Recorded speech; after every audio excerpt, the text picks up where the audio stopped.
It's the fastest selling Blizzard game of all time, and it's shaping up to be the biggest Diablo game ever. In just 1 week, technically before the official release, Blizzard with Diablo has had a grip on games media and has made one of the funnest games this year. Let's take a peek at how much Diablo news and how much Diablo has happened in just 1 week. Here's the Hoot. Just like how Diablo has so many classes and choices, you can talk about so many reasons why Diablo is doing so well. Player achievements, sales, or doing the one thing every gamer has asked games to do this year: make your game work. Diablo is infamous with terrible launches. Why pay early access when the servers probably aren't going to work anyway? That's why they had to do a server slam test just to see if they could stack up. Even then, the server slam and the beta just did okay. So what happens when we all finally got to log in on the very first day? Had all this preparation. Hey, I'm going to log in early, go remote so that way I can get in and maybe play when I get home. You started it up and we logged in. Yeah, it freaking worked. It was very smooth. Okay, so maybe it's because people have work during the week and that's why we're able to get in. Not at all. And in fact, even on the weekends, it was only a few minute queue. Yeah, there was a slight hiccup, but that got resolved pretty fast. Even the PS5 was having issues and people found out you could download a free-to-play game like Fortnite and it just fixed itself. We're comparing this to the infamous Diablo 3 launch just over 10 years ago. Hour-long waits to get into a barely working game. On top of that, it's the early days of online all-the-time games. New tech that we didn't think was gonna work and didn't make sense for games, and now is just common. For a year of bad PC ports and bad launches, how did Blizzard pull this off for one of the bigger games of the year? And so you finally get into the game and it's a blast. It's actually a very fun game. As with Diablo and ARPGs, you have your different abilities, you have cool bosses, killing mobs, being able to pick your accent order, play the story how you want. Tier 1 and Tier 2 to decide difficulty if you just want to relax or if you want more of a challenge, and you get rewarded for that. Meta builds help, but you can have enough fun grinding it out however you like with how many options they give. But why would anybody want to do anything but Whirlwind Barbarian? It makes casual players feel confident enough that they could do the hardcore, the permadeath mode. Maybe they could even be one of the first 1,000 to hit level 100, which is also just another fun race Blizzard has made to watch. I think it's overlooked how well Blizzard incorporates community effort and achievements into their games. WoW guilds and friends all get together to watch the world first race for every new raid tier. At the end of the day, Overwatch League can be a meme, but a lot of people love their favorite teams. So when the race to the world first 100 was up for grabs, everyone was ready. And then there's a hardcore race. For the first 1,000 players to hit the 100 level cap in hardcore mode, their names will be immortalized on a statue of Lilith. Every high level player streaming, every death, whether it's bullcrap or justified, it's all there. So when those milestones are reached, the community is there and they are just in awe of the accomplishments. It's exciting. And in just the early access period, the milestone of being world first on both finally passed, and not without a little backstory and maybe some controversy. Hardcore's #1 was achieved by Karn, who was actually a former StarCraft and Dota pro. He's a great player in his own right and actually still plays Path of Exile, which is Diablo if you wanted like 18 more systems and more punishment. But his run actually isn't well received by all, some feeling that it's just too much cheese. The same can be said for the world first normal mode level 100 Rob2628. He's basically the Diablo barbarian guy. Both used what was found to be an exploit to gain more experience, where they didn't necessarily cheat, but used it where you used party mechanics to reset dungeon instances to just grind over and over for experience. There are some people that go, hey, if you want to put yourself through the rigmarole and just grind that over and over, you know what, more power to you, because I want to do other things. Some find the accomplishment of a different hardcore player, I believe his name is Wudijo, to be an actual amazing feat, being the world first 100 hardcore as a solo. And to others, play and do what you want. The game is fun however you want to do it, and that's the beauty of Diablo. That's what's making this a great experience for everyone. And that's what's making Diablo amazing, is that there's so many people playing with so much to do. In fact, there's so many people. The official Diablo Twitter announced that this is the fastest selling Blizzard game of all time. Now, there's no specific metrics on the sales, but Business Wire did report that Diablo players have amassed already 93 million hours. And that doesn't look to stop as it leaves early access. And then Season 1 will introduce their battle pass, which will rejuvenate players that fell off or are taking a break. It's a cycle that keeps working, especially working for competitors like Path of Exile. And who knows how many more sales are going to come with their 2 planned expansions. The narrative is better than you expect in a Diablo. It's not mind-blowing, but it's pretty dang good. You can play any class and feel good and have fun, even Druid, and playing controller is even being seen as possibly a preferred way to play. Now, don't get me wrong, sometimes Blizzard sucks. Actually, Blizzard just does suck. They just happen to make good games. But even those games are annoying things like microtransactions, like all these cosmetic armors. They're just cosmetic, so you know what? Whale's gonna whale. We also have to see how they do handle the future if these expansions and season updates go well. well. Some don't like that the season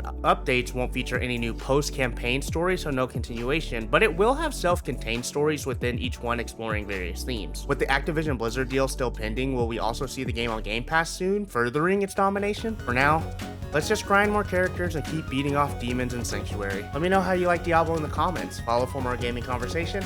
Hey, my name's Alec. Thanks for talking games with me.